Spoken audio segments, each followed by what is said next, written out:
कारी अध्यक्ष जी जो हैं वो अभी बजट पर बोल रहे हैं कि बिहार के विकास के लिए जो मिलना चाहिए था वो सब कुछ मिल गया।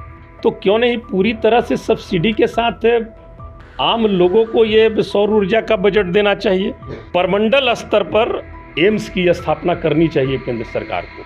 केंद्रीय वित्त मंत्री निर्मला सीतारमण ने आज आम बजट पेश करा। ऐसे में बिहार के लिए कई बड़े ऐलान किए हैं।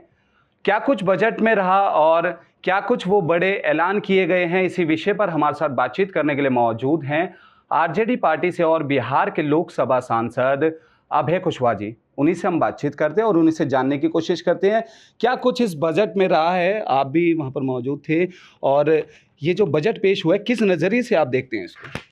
देखिए, हमारे समझ से ये बजट देश हित का बजट ये नहीं है और आम हित का भी ये बजट नहीं है।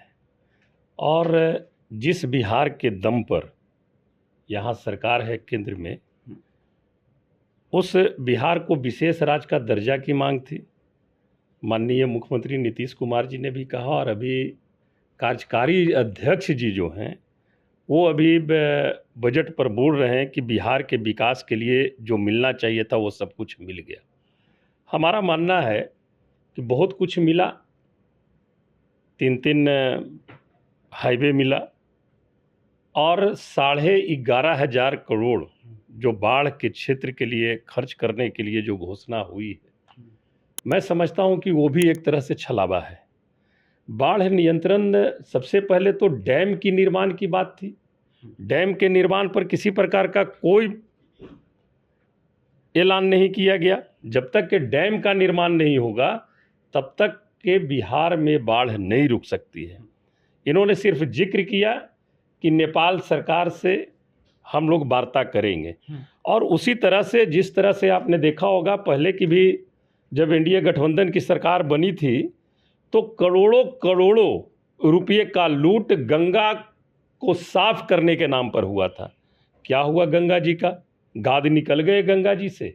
तो ये सिर्फ 11,500 करोड़ रुपया जो दिया जा रहा है बाढ़ नियंत्रण में, ये सिर्फ लूट होगी। उससे किसी भी प्रकार का कोई फायदा बाढ़ के क्षेत्र में होने वाला नहीं है।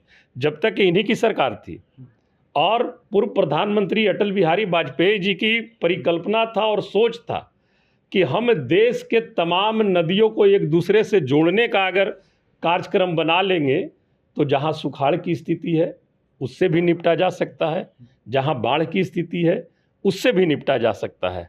आप बाढ़ के लिए तो कर लिए और सुखाड़ी पहाड़ी क्षेत्रों के लिए किसी प्रकार की कोई घोषणा नहीं। जो योजनाएं चल रही है सिंचाई की, हमारे के यहाँ बिहार में योजनाएं चल रही है। उत्तर कोयल नहर चल रही है, परियोजना चल रही है, तकरीबन 23.5 करोड़ रुपये की योजना है। उसको कब तक के पूरा करेंगे? कब तक के किसानों के खेत में हम पानी पहुँचाएंगे? हमारे के यहाँ हलराही डैम है, उसमें 4 गेट बन के तैयार है। अभी तक के वो गेट सिर्फ लगाना है, गेट लगाने का प्रक्रिया विगत दशकों से हुआ है। तो इन सब बातों पे ध्यान देना चाहिए था केंद्र सरकार को। सर, इसमें 2400 बिजली मेगावाट पे भी बातचीत हुई है कि इस पे बातचीत की जाएगी। इसको किस तरीके से आप देखते हैं कि ये जो 300 यूनिट सौर ऊर्जा बिजली का जो लक्ष्य इन्होंने रखा है, तो क्यों नहीं पूरी तरह से सब्सिडी के साथ आम लोगों को ये सौर ऊर्जा का बजट देना चाहिए कि केंद्र सरकार उस पर पूरी तरह से 75%, 90% सब्सिडी देती है। आप जितना चाहो आप सौर ऊर्जा लगा सकते हो। अगर ये सब्सिडी का प्रावधान अगर कर दिया जाता तो मैं समझता हूँ कि सौर ऊर्जा के क्षेत्र में, हालांकि उद्यम वर्ग, मध्य वर्ग के जो व्यवसायी हैं, होटल व्यवसायी हैं, उनको भी अगर सौर ऊर्जा का सब्सिडी का प्रावधान बड़े पैमाने पर अगर किया जाए तो मैं समझता हूं कि बहुत ही अच्छा रहता है। लेकिन वो सारा चीज़ नहीं देखने को मिलता। सर, इसमें हवाई अड्डों की भी बात हुई है और अगर हम खेल परिसर की बात करें तो उसके बुनियादी जो ढांचा है उसे भी हवाई अड्डे की उन्होंने बात की, लेकिन कोई चर्चा की, स्पेसिफिक कोई जगह बताया किस राज्य में कितने हवाई अड्डे होंगे? कहाँ पर स्पेसिफिक चर्चा है? कहीं पे स्वास्थ्य व्यवस्था पर कोई बातें रखी, सिर्फ बजट उन्होंने बढ़ाया। हम तो ये कहेंगे कि परमंडल स्तर पर एम्स की स्थापना करनी चाहिए केंद्र सरकार को। एक परमंडल में तकरीबन 6 से 7 लोकसभा क्षेत्र आ जाते हैं। तकरीबन बड़ी आबादी, तकरीबन 1.5 करोड़ की, 1.25 करोड़ की आबादी एक अनुमंडल में आती है।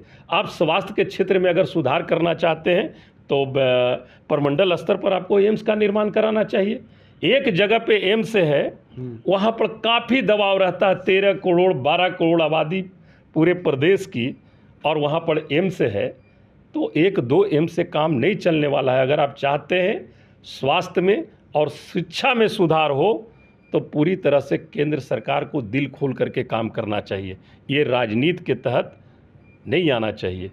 हम तो बिहार को भी कहेंगे कि एक तरह से बहुत कुछ मिला, लेकिन जो विशेष राज्य का दर्जा की मांग जनता दल यू, अभी हमें हंसी भी आ रही है कि कार्यकारी अध्यक्ष जी कह रहे हैं कि बिहार के विकास के लिए सब कुछ मिल गया।